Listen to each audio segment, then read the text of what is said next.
नमस्कार साथियों, मैं हिमांशु आपका फिर एक बार अपने परिवार अपना भारत रिपोर्ट अर्थात एबी रिपोर्ट में स्वागत करता हूं। मध्य प्रदेश राज्य के छतरपुर जिले में स्थित एक गांव है जिसको बारीगढ़ कहते हैं। वर्तमान बारीगढ़ है। इससे पहले इसका नाम बारी का दुर्ग हुआ करता था। बारी दुर्ग या बारी, जिसके चलते इसका अपभ्रंश होता गया तो बारीगढ़ नाम निकल करके सामने आया है।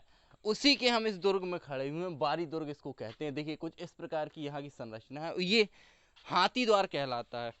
इस किले में 4 द्वार थे जिसमें ये हाथी द्वार है, चौथा द्वार है। जैसे इसमें कालिंजर द्वार होता था और भी 2 द्वार होते थे, उसके बारे में हम आगे विस्तार से चर्चा करेंगे। तो हम आपको पहले किला दिखाते हैं। आप इसकी दीवार देखिए, ये इस साइड ये कुछ इस प्रकार से बनी हुई हैं और बहुत मजबूती के साथ बनाया गया है। जैसा कि आप सभी जानते हैं कि चंदेल वंश 831 ईस्वी में चंदेल राजा हुए नन्नुक, उनके द्वारा इसकी स्थापना की गई थी। चंदेल को जिजाक भुक्ति के चंदेल भी कहा जाता है, जिन्होंने 8 से लगभग 12वीं शताब्दी तक अपना संपूर्ण शासन रखा और यह बुंदेलखंड क्षेत्र में शांति का प्रमाण माना जाता है। चंदेलों की स्थापत्य इतनी अच्छी थी कि आप देखकर ही अंदाजा ये लगा सकते हैं। देखिए ये पूरा बना हुआ, जैसे कि हमने आपको 2-3 जगह और ऐसी दिखाई हैं जिसमें इसी प्रकार की कुछ संरचना की गई है। छोटे छोटे, देखिए ऐसा भी हो सकता था कि यहाँ पर द्वार हो। देखिए ये गड्ढा दिख रहा है, यहाँ पर भी ऐसे ही सेम है। और ये कुछ इतनी मजबूती से बना हुआ है कि ना आंधी इसका कुछ उखाड़ पाई, ना पानी इसका कुछ उखाड़ पाया। कुछ इस प्रकार से द्वार थे। ये हमको चौकी टाइप की लग रही है कि जिसमें अंदर जाने का रास्ता हो, ऐसा होता था पहले समय पे जब राजा महाराजाओं के यहाँ बड़े बड़े फाटक लगा करते थे। तो उसी में से कुछ एक हो सकता है और मुझे लगता है कि जिस प्रकार का ये है उसी प्रकार का ये है। आइए हम आपको ये दिखाते हैं। नहीं, अंदर नहीं जाएंगे हम। आप देखिए, आप देख सकते हैं और इसके अंदर रास्ता है। ये थोड़ा खड्डा खुदा हुआ है, हम नहीं जाएंगे और जाने का भी प्रयास नहीं करेंगे, क्योंकि राजा महाराजाओं के समय में जाल बिछाए जाते थे कुछ इसी प्रकार से। तो हम बिल्कुल भी रिस्क लेने के मूड में नहीं हैं और ना हम लेंगे।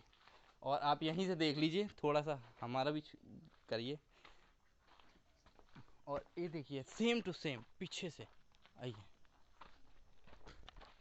ये हाथी द्वार है और यही किले का मुख्य द्वार है। आप देख सकते हैं ये पीछे से कुछ इस प्रकार की संरचना इसकी है। ये कुछ इस प्रकार से है और आप देखिए कितना मतलब अद्भुत अगर होता, ये अगर इसका निर्माण कार्य हो गया होता तो कितना सुंदर दृश्य यहाँ का होता, जिससे हमको इतिहास के बारे में जानने को भी मिलता और लोगों के द्वारा इसको आकर्षित करता।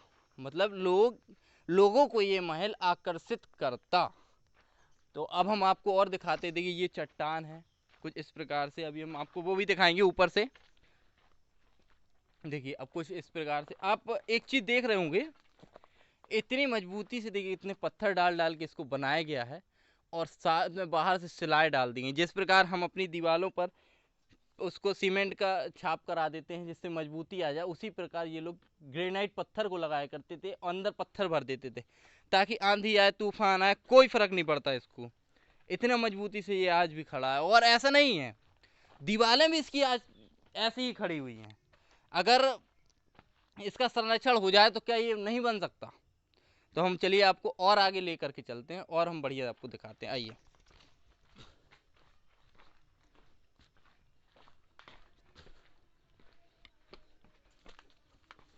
है यह शासनकाल। तो आइए हम आपको और दिखाते हैं।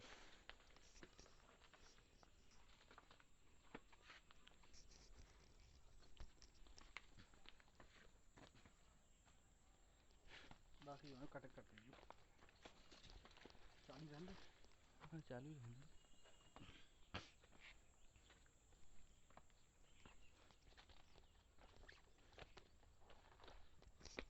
कुछ इस प्रकार की आकृति देखने को मिलती है। देखिए किले के ही अंदर है। और देखिए यहाँ पे हम आपको एक और अद्भुत चीज दिखाते हैं। अभी आपने नीचे देखा होगा तो नीचे का ये रास्ता है जाने के लिए, ये सीढ़ियां बनी हुई हैं। तो एक हिसाब से ये भी मान सकते हैं कि एक चौकी हुआ करती थी, और जबकि ऐसा नहीं है कि ये सिर्फ वर्तमान में इतने में ही फैला हुआ था, बल्कि हम आपको दिखाते हैं। देखिए उधर से, देखिए उधर ले जाइए, वो दीवार है और ये लगभग पूरे में फैला हुआ है और लगभग 15 किलोमीटर के एरिया में ये फैला हुआ है। तो हम आइए आपको और आगे लेकर के चलते हैं।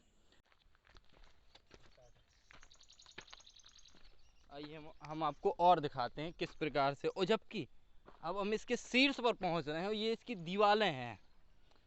देखिए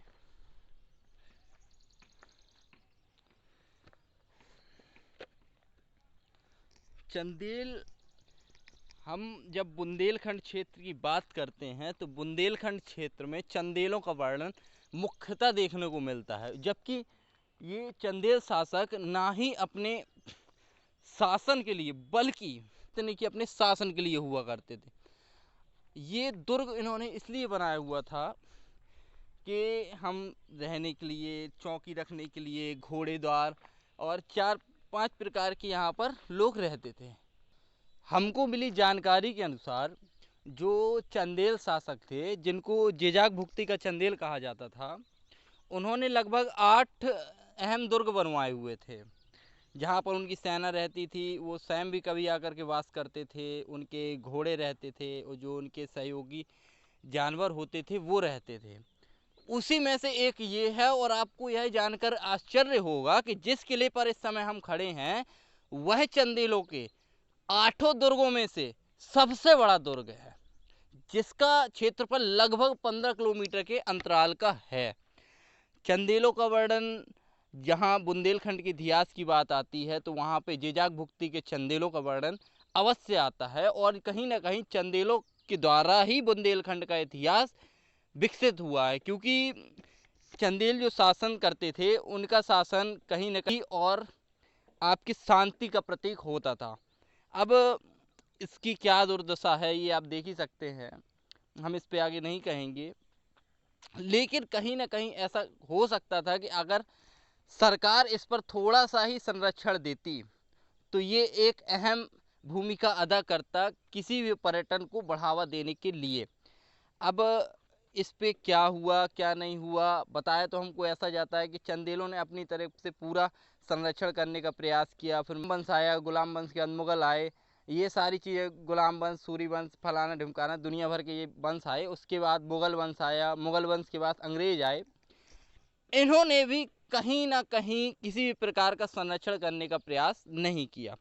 लेकिन अंग्रेजों के द्वारा एक संरक्षण, पुरातत्व संरक्षण विभाग बनाया गया, जो कि पुरातात्विक स्थानों का संरक्षण करेगा।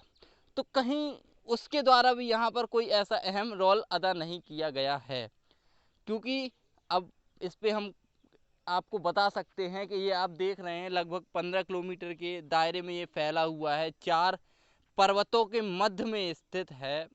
अब जैसे कि आप देखिए, हम आपको दिखाते हैं, एक पर्वत ये है और ये एक अद्भुतता का प्रतीक हो सकता था। जिस प्रकार से आप इसकी चट्टानों को देख रहे हैं, ये ग्रेनाइट पत्थर होता है।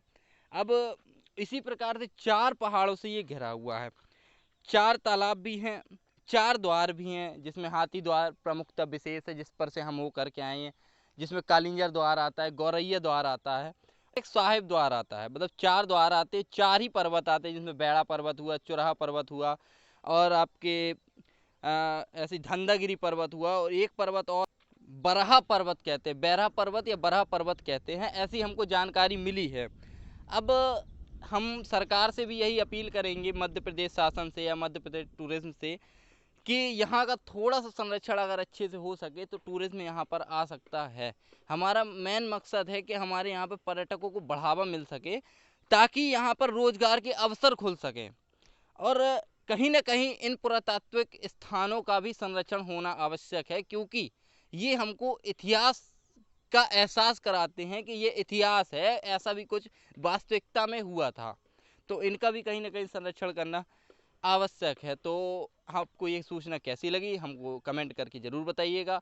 और एक चीज़ और बताइएगा, क्या इस किले का संरक्षण होना चाहिए? अगर होना चाहिए तो कमेंट करके यस लिखिएगा, नहीं होना चाहिए तो कोई बात ही नहीं है, नो लिख दीजिएगा। और ज़्यादा से ज़्यादा शेयर कीजिएगा, ताकि यह भी अपने पुराने समय को वापस तरीके से देख सकें। अर्थात कहने का मतलब देखने का कि लोग यहाँ पर आएंगे तो ये किले की शान बढ़ जाएगी। जिस प्रकार चंदेलों के द्वारा इस किले को बनाया गया, शान बढ़ी है, उसी प्रकार और शान बढ़ जाएगी जब पर्यटक इसको देखने आएंगे कि उनकी कलाकृति कैसी थी, स्थापत्य कैसा था। उसके बारे में फिर विशेष चर्चा करेंगे, लोगों को बताएंगे, तो ये हमारे लिए एक अच्छा विषय हो जाएगा, चर्चा का विषय हो जाएगा कि हाँ हमारे यहाँ भी पर्यटन हो रहा है। और आप बताइए कैसी लगी आपको वीडियो, कमेंट करके ज़रूर बताइएगा। अगर पसंद आए तो लाइक कीजिएगा, नहीं पसंद आए तो नहीं लाइक कीजिएगा, और चैनल को सब्सक्राइब ज़रूर कीजिएगा ताकि हम इन छोटी छोटी चीज़ों को भी ऊपर ला सकें। तो हम आपसे मिलते हैं नेक्स्ट वीडियो में। जय हिंद।